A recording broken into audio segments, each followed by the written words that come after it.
Next 11th chapter discuss பண்ண போகிறோம். Economics of development and planning. இந்த லெசனுக்கு மார்க்ரெட் தாட்சர் என்ன கொட்டேஷன் கொடுத்துருக்காருன்னு, நல்லா பிளான் பண்ணிவிட்டு அதை இம்ப்ளிமெண்ட் பண்ணுறதுல எங்கேயா தப்பு நடந்துருச்சுன்னா அந்த பிளான் என்ன ஆயிருன்னா ஃபெயிலியர் ஆயிரும். அதே மாதிரி தப்பாக பிளான் பண்ணிவிட்டு அதை நல்லா இம்ப்ளிமெண்ட் பண்ணலான்னு பண்ணினாலும் அந்த இது என்னவாயிருன்னா சக்ஸஸ் ஆகாது.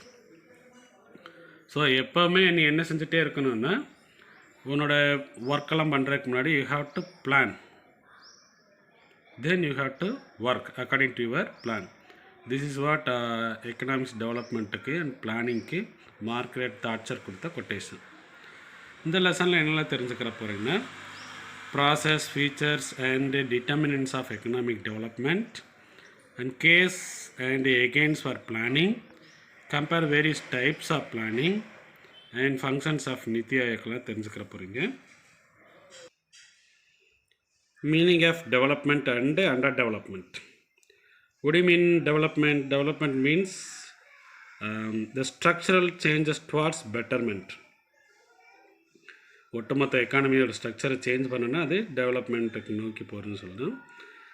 இந்த வேர்ல்டு கண்ட்ரீஸில் இருக்கிற நிறைய எக்கனாமிஸ் செகண்ட் வேர்ல்டு வார் வரையும் இந்த underdeveloped third world countries இருக்குல்லையே அவங்கள பற்றி எதுவுமே கண்டுக்கிறவே இல்லை.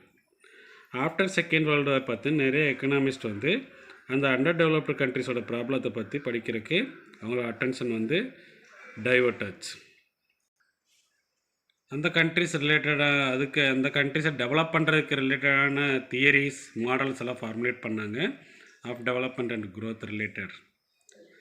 த underdeveloped countries were once colonies. இவங்கெல்லாம் இங்கிலாண்டு, யூரோப்பியன் கண்ட்ரிஸ்கிட்ட இருந்து ஃப்ரீடம் வாங்கினவங்க தான். So after getting freedom, independent, there was an awakening towards economic development. எல்லாருமே என்ன செய்ய நினச்சாங்க, இந்த ஃப்ரீடம் வாங்கின கண்ட்ரிஸ் எல்லாமே டெவலப்மெண்ட் நோக்கி அவங்களோட கண்ட்ரிஸோட பிளானிங் எல்லாம் சேஞ்ச் பண்ணிக்கிட்டாங்க. there are two main approaches to concept of development. பார்த்தீங்கன்னா traditional approach and new welfare oriented approach. One by ஒன்னாக டிஸ்கஸ் பண்ணலாம்.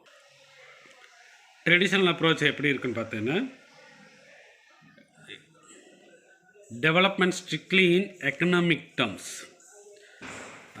increase in GNP, decline in share of agriculture in output and employment. Agriculture சைடை reduce பண்ணிவிட்டு manufacturing and service sector சைடை increase பண்ணுறது.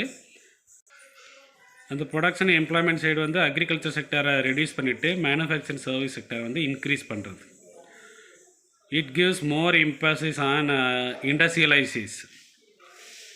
And it was assumed that GNP per capita per person increase ஆகும்போது அங்கே இருக்கிற எல்லா பீப்புளுமே என்ன செய்வாங்கன்னா இன்க்ரீஸ் ஆவாங்க. அவங்களோட இன்கம் அடித்தட்டு மக்கள்லாம் என்ன செய்வாங்க, அவங்களோட இன்கம் இன்க்ரீஸ் பண்ணுவாங்க அப்படின்ற அசம்ஷனில் இந்த அப்ரோச் ஃபாலோ பண்ணுறாங்க.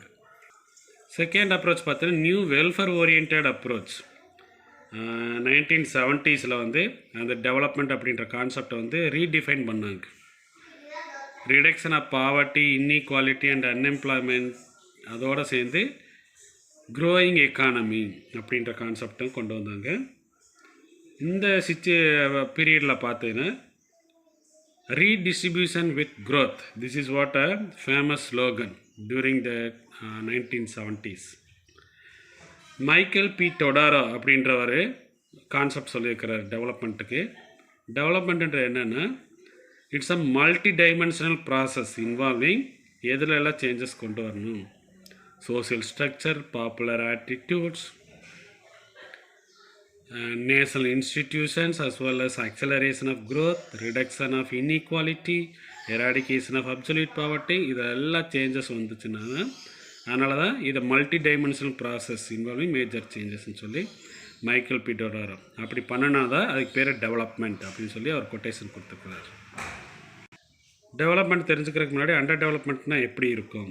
It was characterised by primary sector predominantly located, that is agriculture. அப்போ அக்ரிகல்ச்சரில் என்ன இருக்கும், low per capita income, poverty அதிகமாக இருக்கும், inequality of distribution of income wealth ஹையாக இருக்கும், பாப்புலேஷன் இஸ் ஹை. ஏன்னா அக்ரிகல்ச்சரில் ஒர்க் பண்ணுறதுக்கு நிறைய பாப்புலேஷன் பீப்புள் இருக்காங்க, பாப்புலேஷன் சைஸ் இன்க்ரீஸ் ஆகிருக்கும். கேபிட்டல் ஃபார்மேஷன் லோவாக இருக்கும், அன்எம்ப்ளாய்மெண்ட் வந்து ஹையாக இருக்கும், டெக்னாலஜிக்கல் பேக்வேர்டு அவுடேட்டடாக இருக்கும், டியூவலிசம் எதிரும் இருக்கும். இந்த மாதிரி கேரக்டர்ஸ்லாம் இருந்துச்சுன்னா அது அண்டர் டெவலப்மெண்ட் கண்ட்ரிஸ்னு பேர். Features of underdeveloped economy எப்படி இருக்குன்னு பார்த்தோன்னா கம்பேர் பண்ணி தெரிஞ்சுக்கலாம்.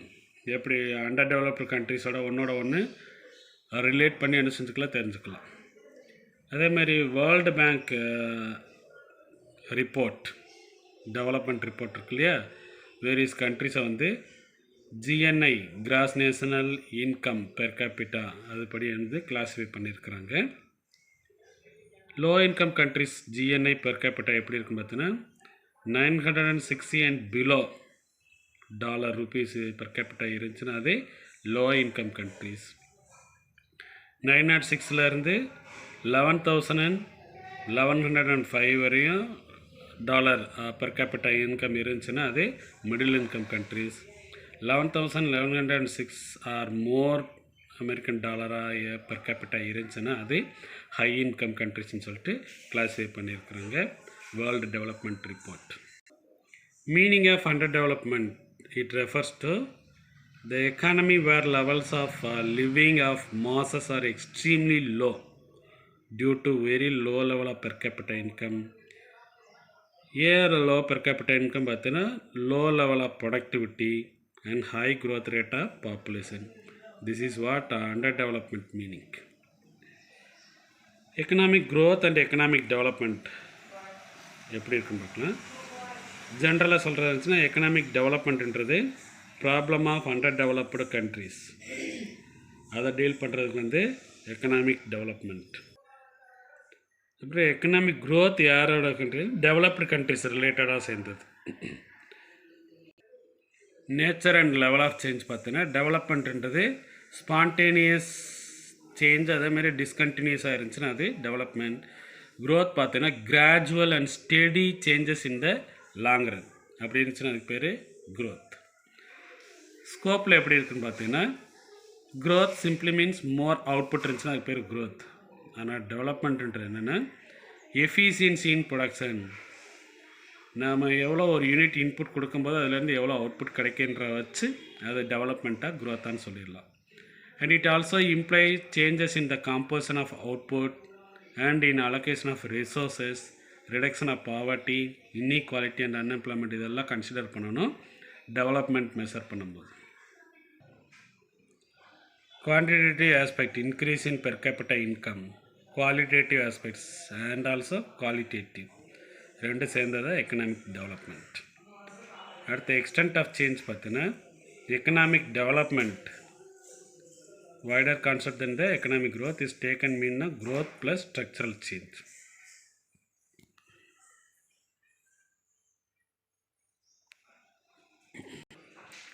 Difference between economic growth and economic development. Economic growth பார்த்தனா it problems related with developed countries. Economic development வந்து underdeveloped countries ஓட problem டீல் பண்ணுறது. கிராஜுவல் அண்ட் ஸ்டெடி சேஞ்சஸ் இருந்துச்சுன்னா அது economic growth. Discontinuous and spontaneous change இருந்துச்சுன்னா அது economic development. More output இருந்துச்சுன்னா அது economic growth. Not only more output but also its காம்போசிஷனாக இருந்துச்சுன்னா அதுக்கு பேர் எக்கனாமிக் டெவலப்மெண்ட். வேறு qualitative aspects increase in per capita income அதை மட்டும் பண்ணிருந்துச்சுன்னா அது economic growth. Qualitative and quantitative ரெண்டுமே சேர்ந்துருச்சுன்னா அது எக்கனாமிக் டெவலப்மெண்ட். எக்கனாமிக் க்ரோத்துன்றது narrow concept, economic development is a wider concept. எது இன்க்ளூட் ஆயிருக்குன்னா growth plus changes. Measurement of economic development. Economic development measured on the basis of 4 criteria GNP ஒவ்வொன்றா பார்க்கலாம். Already we studied in second lesson itself. The total money value of final goods and services produced within a nation in a particular year. இதில் எது include ஆகுன்னா அந்தந்த கண்ட்ரிஸோட citizens ஃபாரின்லேருந்து earn பண்ணி அனுப்புகிறாங்க இல்லையா, அது இன்கம். அதை வந்து அதை எதில் மைனஸ் பண்ண நான் ரெசிடென்ட்ஸ் லொக்கேட்டட் இந்த பர்டிகுலர் கண்ட்ரி இருக்காங்க இல்லையா, அதை மைனஸ் பண்ணுன்னா நமக்கு ஜிஎன்பி கிடச்சிடும்.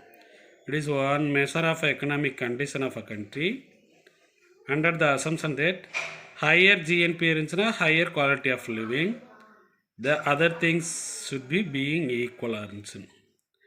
ஜிஎன்பி மட்டும் கணக்கில் எடுத்துகிட்டு குவாலிட்டி ஆஃப் லிவிங் எப்படி இருக்குன்னு சொல்லிட்டு மெஷர் பண்ணலாம். அடுத்து GNP per capita. This relates to increase in per capita real income of economy over long period. This indicator of economic growth emphasize that for economic development the rate of increase in real per capita income should be higher than the growth rate of population. Population increase ஆகிறத விட per capita income increase ஆகிறது ஹையாக இருந்துச்சுன்னா அதை என்ன சொல்லலாம், economic டெவலப்மெண்ட்டுன்னு சொல்லலாம். அடுத்து வெல்ஃபேர் படி பார்த்தோன்னா economic development is regards a process whereby there is an increase in the consumption of goods and services by individual. From the welfare perspective, economic development is defined as a sustained improvement in health, literacy and standard of living. அடுத்து social indicators. இது fourth measurement, economic development growth measure பண்ணுறது. Social indicators are normally referred to as basic and collective needs of the people. The direct provision of basic needs such as health, education, food, water, sanitation and housing facilities check social backwardness. இதெல்லாம் சேர்த்து consider பண்ணுறதா measure பண்ணுறது economic development and growth எது அதிகமாக இருக்குன்னு measure பண்ணுறதுக்கு இந்த 4 measures use பண்ணிக்கிறோம்.